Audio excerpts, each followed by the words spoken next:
বাসন্তীর দিকে নজর রাখবো, কারণ অশান্তি কড়া পদক্ষেপ ইতিমধ্যে কমিশনের। বাসন্তী আইসি কে সাসপেন্ড করেছে নির্বাচন কমিশন এবং বাসন্তী আইসি বিরুদ্ধে বিভাগীয় তদন্তের নির্দেশও দেওয়া হয়েছে। বাসন্তীতে গাফিলতির অভিযোগে এই পদক্ষেপ করা হয়েছে।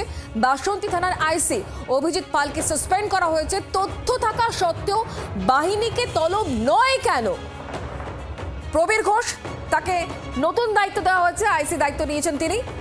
রাত 9টার মধ্যে রিপোর্ট জমা দেওয়ার নির্দেশ দেওয়া হয়েছে। বাসন্তীতে পুলিশকে যেভাবে মার খেতে হয়েছে, আক্রান্ত হয়েছে পুলিশ, মাটিতে ফেলে মারধর করা হয়েছে, এই ঘটনায় পুলিশ পদক্ষেপ নিয়েছে, 9 জনকে গ্রেফতার করা হয়েছে। তবে এই গোটা ঘটনায় গাফিলতিতে ইতিমধ্যে কমিশন আইসিকে সাসপেন্ড করেছে এবং একই সঙ্গে বিভাগীয় তদন্তের নির্দেশ দেওয়া হয়েছে।